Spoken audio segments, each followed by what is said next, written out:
안녕하세요. 김성길 목사와 함께하는 사람 이야기 제2단원의 G7 과정입니다. 이 시간은 전 시간에 이어서 1-9회가 되겠습니다. 전 시간에는 우리가 창조적인 그 본능의 욕구대로 살지 못하면서 마음의 병이 생기는 원인들에 대해서 우리가 쭉 살펴보고 있는데요. 첫 번째는 근원적 장애 요인으로 창세기 3장의 죄에 대해서 우리가 설명을 했습니다. 그리고 이제 현실적 장애 요인, 그러니까 사람은 누구나 마음의 병을 앓을 수 있는 기본 씨앗을 다 가지고 와요. 뭐 우울증, 뭐 나만 우울증 아니에요. 저 사람도 딴 사람도 다 모두가 다 뭐 대인기피, 두려움, 공황장애 뭐 이런 것들이 이미 에덴 동산에서부터 출발을 하고 있으니까요.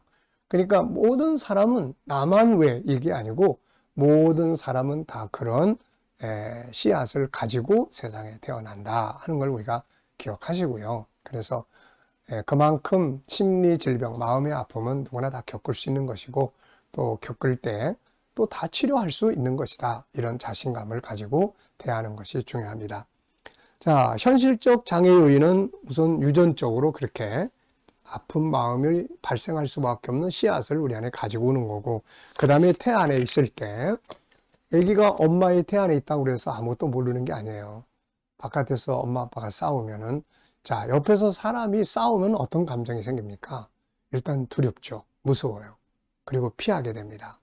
그리고 자기를 잘 아는 사람을 누가 괴롭히는 싸움을 하면 그 사람이 얄밉죠. 미워져요. 분노가 생깁니다. 이런 것들이 다 있게 되는 거예요. 또 그런 것들이 나중에 자꾸 커지면은 이제 사람을 기피하게 되고 자기를 자꾸 가두게 되고 이제 이런 자폐적인 현상들이 발전을 하게 되는 거예요, 이게. 그리고 나서 이제 태어나서 성장을 합니다. 그러면 이제 내 눈앞에서 펼쳐지는 세계가 어떤 세계인지, 창세기 1장, 2장 에덴 동산의 세계인지, 창세기 3장의 죄성을 가지고 막 서로 다투고 분쟁하고 두려워하고 막 이런 세계인지, 그럼 이런 세계를 보면서 내 안에 있는 이 부정적 씨앗, 이게 자꾸 커지는 거예요, 이거. 자, 그래서 가정이 치유적 기능을 가질 수 있도록 우리가 공부하고 노력을 해야 합니다. 가정에서 마음의 아픈 상처를 받고 고통받나, 이 얼마나 안타까운 일이에요, 이게. 네. 바깥에서 상처받고 아픔이 있어도 가정에 들어가서 치유가 이루어질 수 있는 이런 기능을 가져야 되는 거죠. 자, 그 다음에는 이제 다양한 환경에서 받는 상처들이 있습니다. 성공과 실패, 성장해 나가는 과정에서 다양한 환경과 친구들을 만나게 되죠. 선후배들을 만납니다. 이때 실패의 환경이나 아니면 잘못된 인간관계들이 있다면 이 속에서 또 많은 상처들을 받으면서 살게 됩니다, 이게.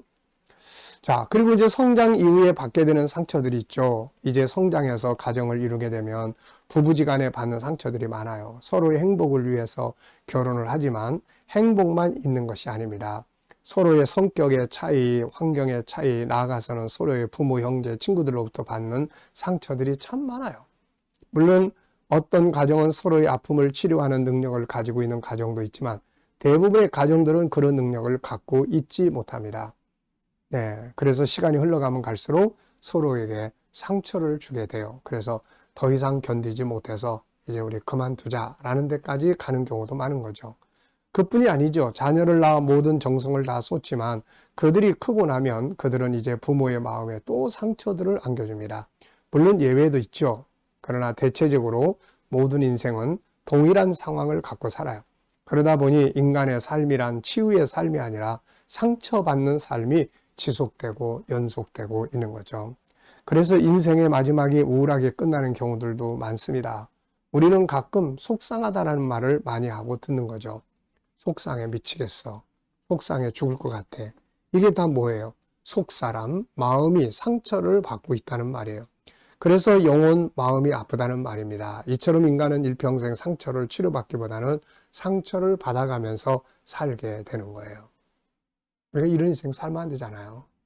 예수님을 통해서 치유받은 우리가 이제는 이런 상황을 잘 알고 가족들에게 상처를 주는 게 아니라 치유를 줄 수 있도록 언어를 배우고 말을 배우고 또 행동을 배우고 이렇게 해서 치유적 기능을 얼마든지 다 가지고 살 수 있거든요, 이게.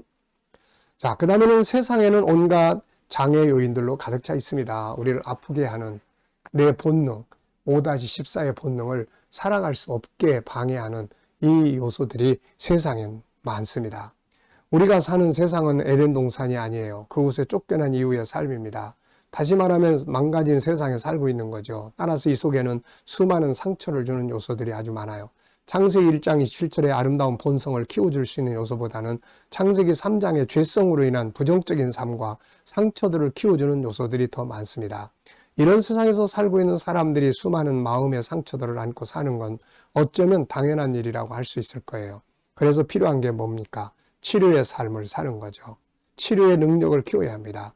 자신을 상처로부터 치료하고 다른 사람들을 상처로부터 치유해주는 삶의 능력을 길러야 하는 거죠. 예수님의 삶의 특징이 뭡니까? 바로 치유하는 삶이에요. 그분 앞에 가면 그분은 병들게 하는 게 아니라 치료를 해주는 역할을 하는 거죠. 성경은 그분이 치료자, 자유자로 오셨음을 말씀하고 있죠. 마태복음 8장 17절에 보면 선지자 이사야를 통하여 하신 말씀에 우리의 연약한 것을 친히 담당하시고 병을 짊어지셨도담을 이루려 하심이라 이렇게 말씀하고 있어요. 이제 우리 역시 창세기 1장 27절의 본능을 키워서 상처를 치유하는 자로 삶을 살아야 합니다. 이것은 불가능한 일이 결코 아니에요. 인간의 창조적 본성대로 하나님과 하나 되고 자신의 정체성을 바로 찾아서 그 기능을 말씀과 성령 안에서 강화시켜 갈 때 어떤 심리적 질병도 치유될 수가 있는 겁니다. 주님은 우리에게 이런 말씀을 하셨죠. 요한복음 14장 12절에 보면 내가 진실로 진실로 너희에게 이르노니 나를 믿는 자는 내가 하는 일을 그도 할 것이요 또한 그보다 큰 일도 하리니 이는 내가 아버지께로 감이라. 자, 그래서 우리 믿는 사람들은 예수님처럼 항상 치유의 기능을 가질 수 있어야 돼요. 말 한마디를 해도 병들게 하는 말보다는 치유하는 말을 하고 행동 하나를 해도 치유하는 행동을 하고 우리의 삶 자체가 치유적 기능을 가지고 살아갈 수 있도록 해야 되는 거죠. 자, 인간이 심리 질병이 발생하는 원인 이제 아시겠죠? 사회심리학도 뭔가 내면의 세계에서 뭔가를 하고 싶어하는 이 욕구, 본능이 어떤 장애 요인 때문에 막혀 있음으로 인해서 발생하는 현실의 일들이다라고 보는 거예요. 결국은. 그런데 성경도 역시 다만 차이점은 사회심리학은 그 본능의 욕구가 도대체 뭐냐 이거를 전체적으로 모르는 거고 우리는 그걸 아는 거예요. 왜냐하면 성경에 창조주께서 그걸 말씀하셨기 때문에 그게 바로 하나님을 닮은 영혼 속에 들어있는 본능의 욕구들이다. 이것을 우리는 5-14로 정리를 해서 성경의 내용을 정리를 해보니까 그렇게 나오는 거예요. 그래서 5-14가 살아가고자 할 때 그걸 살아갈 수 있도록 도와주면 행복한 거예요. 근데 그게 딱 장애 요인으로 인해서 막혀 있으면은 속이 상해. 이 속상함이 자꾸 누적되고 그러면 나중엔 병이 커지는 거예요. 그래서 치료는 거꾸로 가면 되겠죠. 바로 이 5-14 어느 부분이 지금 망가져 있는지를 분석을 합니다.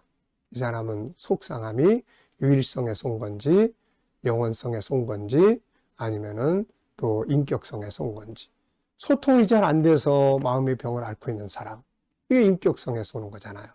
인격성 안에 소통의 기능을 잘 훈련시켜주면은 소통을 하기 시작하면은 아유 속이 후련해 이렇게 되는 거예요. 이게 그래서 이 5-14를 바르게 잘 알면 치유하는 데 큰 도움이 됩니다. 물론 어떤 부분들은 사회심리학에서 연구를 하고 현장 프로그램에서 더 발전된 것들도 많이 있으니까 이것 자체를 또 필요하면은 같이 사용해서 중요한 건 아픈 사람을 잘 고쳐주는 것이 치유해 주는 것이 도움이 되게 하는 것이 진짜 중요한 것이기 때문에 그렇습니다. 자, 이 시간 말씀 여기까지 하고 마치겠습니다. 감사합니다.